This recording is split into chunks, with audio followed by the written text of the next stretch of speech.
There are many different ways to get width, and the old ways of accomplishing these tasks still stands the test of time. Now, these methods are not talked about a lot, but I think these will be an eye-opener. Let's go.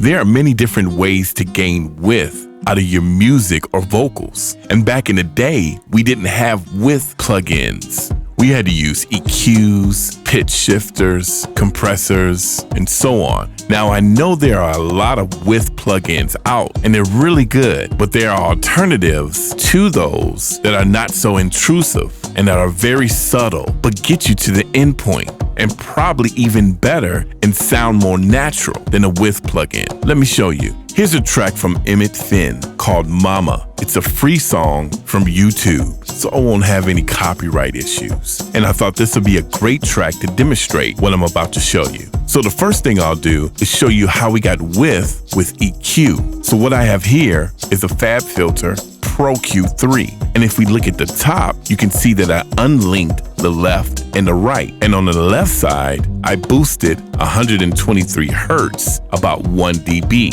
Then at 317.71 hertz, I attenuated about 2 dB. And then over here, I boosted 1 dB at 7.9K. And I also did a shelf at 10K, about 1 dB, with the Q at 1.4, so an octave. Now, if we look at the right side of the CQ, because remember, I unlinked them, we have the total opposite. We have 1 dB at 123 that I attenuated. Then we have plus 2 dB at 317.71 hertz. And then it looks like here at 7.89.1 kilohertz, I attenuated minus 1. And then I did a shelf at 12K with the Q at 1. And I only boosted this 0.50 dB. So 0.5 dB. Now let me explain the reason why I'm doing it like this. When EQing, I was only listening to the left side and not the right. I made my adjustments and then I took those adjustments, copied them to the right side and did the opposite. Now you can notice that these are small moves, 1 dB, 2 dB, nothing huge, because really I'm creating width out of my EQ points. Now this technique is great for audio tracks, maybe not buses. So if you have a sound that you want to make a little bit bigger or have a little bit more width, we used to call this a natural way of doing it. And the EQ moves are so slight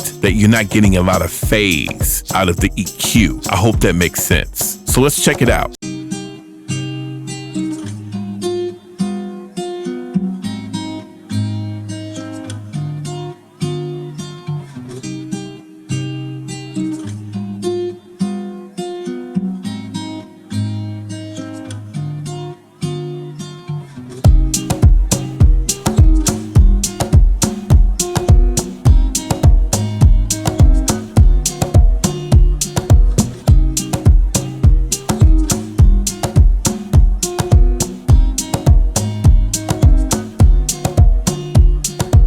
So I hope that comes through on YouTube. It's very subtle, but I can hear it as clear as day, and it sounds natural. That's what I'm going for in this case. Now let's take a different approach. Let's use saturation in the same way. Let's pull up the Sonox Oxford Inflator. Absolutely great plugin. So let's check out my settings. I did the same thing. I put this in multi-mono and I unlinked the left and right. And for the left side, I put the input at +6, the effect at 50%, the curve at -50, and then the output at -6. Now, on the right side, the input is at +6, but the effect is at 25%, and the curve is at a +50, not minus. And then the output is -6 dB. And on both of them, I have the clip light on, and of course, the effect on.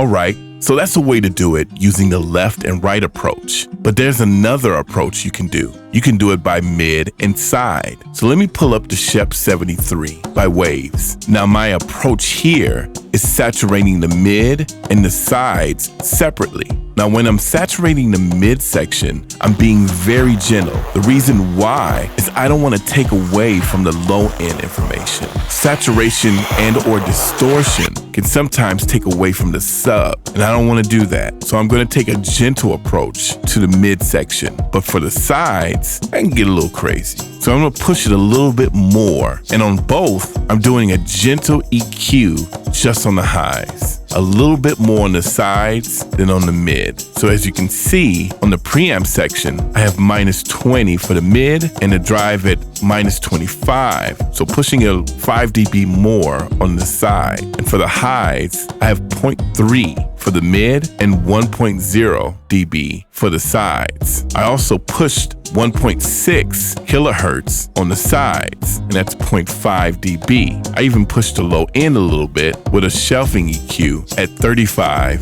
at 0.3. I didn't use the high pass at all, and I turned down the input because it was kind of distorting. So I want to make sure I'm not distorting. I'm just gently saturating both the mid and a little bit more on the sides. And then I, of course, pulled up the output. So I'm trying to gain stage. All right, let's check it out.